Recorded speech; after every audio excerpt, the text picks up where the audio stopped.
கிறிஸ்துவில் அன்பானவர்களே, இயேசு கிறிஸ்துவின் விலையேற பெற்ற நாமத்திலே நான் உங்களை வாழ்த்துகிறேன். இன்றைய நாளுக்கான அனுதின உணவின் செய்தியாக கர்த்தர் நமக்கு கொடுக்கிற வார்த்தை ஏசாயா 54:17. உனக்கு விரோதமாய் உருவாக்கப்படும் எந்த ஆயுதமும் வாய்க்காதே போகும். இது நமக்கு வாக்கு தத்தத்தை அப்படிங்கிறதுல வருஷம் நிறையா திருச்சபைகளிலிருந்து நமக்கு கொண்டு வந்து ஒரு அட்டை மாதிரி கொடுப்பாங்க. அதில் கண்டிப்பாக இந்த வசனம் இருக்கும், நாம் படிச்சிருப்போம். அதைத்தான் இன்றைக்கு தேவ சமூகத்திலிருந்து நான் உங்களுக்கு சொல்லுகிறேன். உனக்கு விரோதமாய் உருவாக்கப்படும் எந்த ஆயுதமும் வாய்க்காமலே போகும். உனக்கு விரோதமாய் நியாயத்தில் எழும்பும் எந்த நாவையும் நீ குற்றப்படுத்துவாய். இது கர்த்தருடைய ஊழியக்காரரின் சுதந்திரமும் என்னால் உண்டான அவர்களுடைய நீதியுமாய் இருக்கிறது என்று கர்த்தர் சொல்லுகிறார். ஆண்டவர் சொல்கிறார், என்ன சொல்கிறார்னா, கர்த்தரோட பிள்ளைகளுக்கு, கர்த்தரோட ஊழியத்தை உண்மையாய் செய்கிறவர்களுக்கு, பணத்துக்காகவோ பெருமைக்காகவோ பொருள் சேர்ப்பதற்காகவோ சொத்து சேர்க்கறதுக்காகவோ இல்லை. இன்றைக்கி பெரிய பெரிய ஊழியக்காரெல்லாம் பார்த்திங்கன்னா குற்றப்படுத்தப்படுகிறார்கள். அவங்க பணத்துக்காக மட்டுமே ஊழியத்தை பண்ணிகிட்ருப்பாங்க, சொத்து சேர்க்கணுங்கிறதுக்காகவே ஊழியத்தை பண்ணிகிட்ருப்பாங்க. பல தவறுகள் அவங்க மேலே இருக்கும். அதாவது ஒரு நிலையை அவர்கள் தாண்டிடுறாங்க. அந்த கஷ்டம், அந்த பஞ்சம், ஊழியக்காரனுக்கு வருகிற அந்த சோதனை, இதையெல்லாம் தாண்டி ஜனங்க என்ன பண்ணுறாங்க, காணிக்கைங்கிற பேரில் அவரை நம்பி கொடுக்குற பணத்தை அவங்க தனக்கென்று சொத்துக்களை சேர்த்து ஐஸ்வர்யமான வாழ்க்கை வாழ ஆரம்பிக்கிறப்போ மற்ற எல்லாருடைய நாவினாலும் அவர்கள் குற்றப்படுத்தப்படுகிறார். அப்போ அப்படி குற்றப்படுத்தக்கூடாது, அந்த நாவுகள் எல்லாம் அவர்களை குற்றப்படுத்தக்கூடாது. அந்த நாவுகளை ஊழியக்காரர்கள் குற்றப்படுத்துவார்கள். அப்படின்னா என்ன செய்யணும்னா, உண்மையாக ஊழியம் பண்ணுறவங்களாக இருக்கணும். அன்பானவர்களே, நிறையா விஷயத்தை நாம் யோசிக்கிறது உண்டு. 100க்கு ஒரு 5 ஊழியக்காரன் தான் வசதியாக இருப்பான். மீதி 95 ஊழியக்காரன் பார்த்திங்கன்னா கஷ்டத்தின் மத்தியில் தான் வாழ்ந்துட்டுருப்பான். ஆனால் உண்மையாக ஊழியம் பண்ணிகிட்ருப்பான். அவனிடத்திலிருந்து கர்த்தர் பேசிகிட்டு இருப்பார். ஆனால் ஜனங்கள்லாம் யாரை நம்பி போவாங்கன்னா, அந்த 5 பேரை நம்பித்தான் போவாங்க. அந்த 5% இருக்கிறாங்க பார்த்தீங்களா, அவங்கள நம்பித்தான் போவாங்க. ஏன்னா அவர்களிடத்தில் தான் மாய்மாலம் இருக்கும், அவர்களிடத்தில் தான் மயக்கும் வார்த்தைகள் இருக்கும், அவர்களிடம்தான் வசியம் பண்ணக்கூடிய வார்த்தைகள் இருக்கும். ஆசீர்வாதமான வார்த்தையை மட்டுமே அவங்க சொல்லிகிட்டு இருப்பாங்க. கர்த்தர் உங்களை ஆசீர்வதிப்பாருங்க, இன்றைக்கி கர்த்தர் உங்களை விடுதலை பண்ணிடுவாருங்க, இந்த பாவத்திலிருந்து கர்த்தர் உங்களை விடுவிக்கிறாருங்க, உங்களை பணக்காரர் ஆக்கிடுவாருங்கிற அந்த கட்டுக்கதைகள் அவர்களிடத்திலிருந்து வரும்.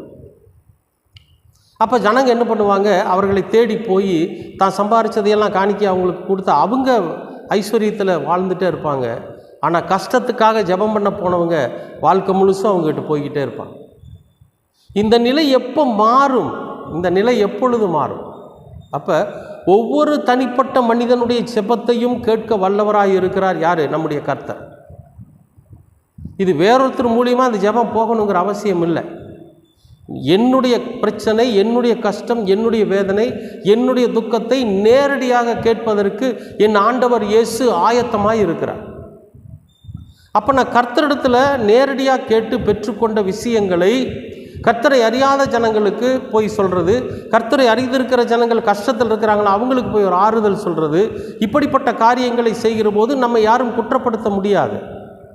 ஒருவேளை நம்மை குற்றப்படுத்துகிற நாவுகளை நாம் திருப்பி குற்றப்படுத்த முடியும். இன்றைக்கி அநேகர் பணத்தினாலும் விபச்சாரத்தினாலும் வேசித்தனங்களினாலும் ஆடம்பரங்களினாலும் குற்றப்படுத்தப்படுகிறார்கள். ஆனால் அவங்களால திருப்பி வாதாட முடியலை. என்ன குற்றம் அவர்கள் மீது சாட்டப்பட்டிருக்கிறதோ அந்த குற்றம் உண்மையாகவே இருக்கிறது. கர்த்தர் ஒரு குறிப்பிட்ட காலத்துக்கு மேலே அவங்கள கைவிட்டுருவார். கைவிடுறதில்ல, அவங்கள கை பிடிக்கவே இல்லை ஆண்டவர். அவங்க தான் ஆண்டவரோட பேரை சொல்லி தன் வயிற்று பிழைப்பிற்காக விதவிதமாக மக்களை ஏமாற்றிட்டு இருக்கிறாங்க. ஆனால் இங்கே என்ன சொல்கிறாரு,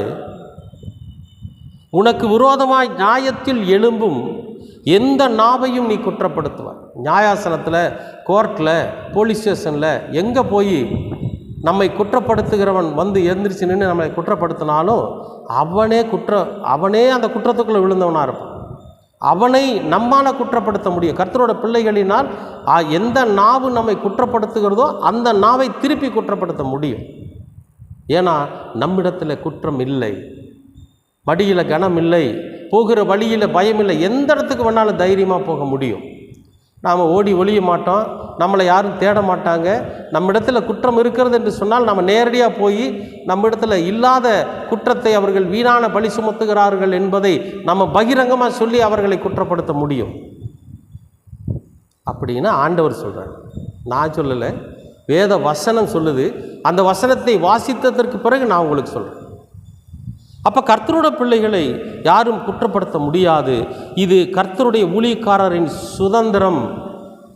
ஒரு ஊழியக்காரனுக்கு, ஒரு சுவிசேஷத்தை அறிவிக்கிறவனுக்கு வேதத்தின் வார்த்தைகளை, இயேசு கிறிஸ்துவினுடைய போதனைகளை இந்த உலக மக்களுக்கு சொல்லி கொண்டிருக்கிற ஊழியக்காரனோட சுதந்திரம் என்னன்னா, மற்றவர்கள் அந்த ஊழியக்காரனை குற்றப்படுத்துகிற போது எந்த நாவு குற்றப்படுத்துகிறதோ அதையே திருப்பி குற்றப்படுத்துகிற அந்த சுதந்திரம். அதாவது ஊழியக்காரனுக்கு விரோதமாக எழும்புகிற எந்த ஒரு ஆயுதமும் வாய்க்காமல மழுங்கி போயிடும். இவன் ஒரு வார்த்தை சொன்னானா போதும், இயேசுவின் நாமத்தினால அந்த பொல்லாத ஆயுதம் மழுங்கி போகட்டும் அப்படின்னா அது சுதந்திரம். அது அங்கே நடக்கும். கர்த்தருக்கு உண்மையாக இருக்கிறோம். கர்த்தரோட பேரை சொல்லி காமல் இலைகள் நடத்துகிறவனுக்கு இல்லை, கர்த்தரோட பேரை சொல்லி சொத்து சேர்த்துக்கிறவனுக்கு அல்ல, கர்த்தரோட பேரை சொல்லி காணிக்கையை வசூல் பண்ணுறவனுக்கு அல்ல, கர்த்தரோட சுவிசேஷத்தை உண்மையாய் அறிவித்து ஆறுதல் சொல்லுகிற அந்த ஊழியக்காரனுக்கு சொல்கிறார். இது கர்த்தருடைய ஊழியக்காரனின் சுதந்திரம். என்னால் உண்டான அவர்களுடைய நீதியுமாய் இருக்கிறது என்று கர்த்தர் சொல்லுகிறார். இது மற்றவங்களால், என்னால் உண்டானது, கர்த்தராகிய என்னால் உண்டானது அவர்களுக்கு. நானே இந்த நீதியை நான் உங்களுக்கு கொடுக்குறேன். அன்பானவர்களே, நாம் கர்த்தரோட சமூகத்தில் உண்மையாக இருக்கிற போது, நாம் கர்த்தருடைய வார்த்தைகளை கேட்டு அதன்படி நடக்கிற போது, நாம் கர்த்தருக்கு ஏற்ற பிள்ளைகளாக இருக்கிற போது, நமக்கு விரோதமாய் எழும்புகிற எந்த ஆயுதமும் வாய்க்காமலே போகும். நம்மை நியாயாசனத்தில் குற்றப்படுத்துகிற எந்த நாவையும் நாம் திருப்பி குற்றப்படுத்த முடியும். எதுவும் நம்மை அசைக்காது. ஏன்னா பராக்கிரமசாலி, எல்லாவற்றையும் ஆண்டு கொண்டு இருக்கிறவர், எல்லாவற்றிற்கும் மேலாக நம்மை பாதுகாத்து கொண்டிருக்கிற என் அன்பின் ஆண்டவர் நம்மோடு கூட இருக்கிறார். அதனால் நாம் கர்த்தருக்கு உண்மையாக நடப்போம், கர்த்தருடைய வழிகளை பின்பற்றி போவோம். இந்த உலக காரியத்துக்காக பல விஷயங்கள், தவறுகளை நாம் செய்யாமல் அவைகளையெல்லாம் விட்டு விலகி கர்த்தரை நெருங்கி கர்த்தரோடு கூட அணுகி கர்த்தரோடு காட்டின பாதையில் நம்ம நடக்கிறப்போ இந்த சுதந்திரத்தை நம்மால் பெற்றுக்கொள்ள முடியும். கர்த்தர் சொன்னார், இது ஊழியக்காரனுக்கு நான் கொடுக்குற சுதந்திரம். அப்படி ஒரு சுதந்திரத்தை நாம் பெற்றுக்கொண்டு சுதந்திரவாளிகளாக இந்த உலகத்தில் ஜீவிக்க கர்த்தர் உங்களை ஆசீர்வதிப்பார். அன்பின் பரலோக பிதாவே, அருமையான நல்ல இந்த அனுதின உணவிற்காக நன்றி. எங்களுக்கு விரோதமாய் எழும்புகிற எந்த ஆயுதமும் வாய்க்காமலே போகும். எங்களை குற்றப்படுத்துகிற எந்த நாவையும் நியாயாஸ்தலத்தில் நாங்கள் குற்றப்படுத்த முடியும். இது நீர் எங்களுக்கு கொடுத்திருக்கிற சுதந்திரம். அந்த சுதந்திரத்தை நாங்கள் அடைந்து பெற்றுக்கொண்டு சுதந்திரவாளிகளாக உம்முடைய வார்த்தையின்படி நாங்கள் நடந்து இந்த உலகத்தில் நாங்கள் என் ஆண்டவரை பெருமைப்படுத்த நீர் எங்களுக்கு கிருபை பாராட்டு. என் ஆண்டவரை மகிமைப்படுத்த நீர் எங்களுக்கு கிருபை பாராட்டு. என் ஆண்டவருடைய வழியில் நாங்கள் நடந்து எங்களை நாங்களே கடவுளின் பிள்ளைகள் என்று காண்பித்துக் கொள்ள நீர் எங்களுக்கு கிருபை பாராட்டு. தொடர்ந்து உமது வசனங்கள் எங்களை வழி நடத்தட்டும். இயேசு கிறிஸ்துவின் வழியாய் கேட்கிறோம் நல்ல பிதாவே. ஆமேன், ஆமேன்.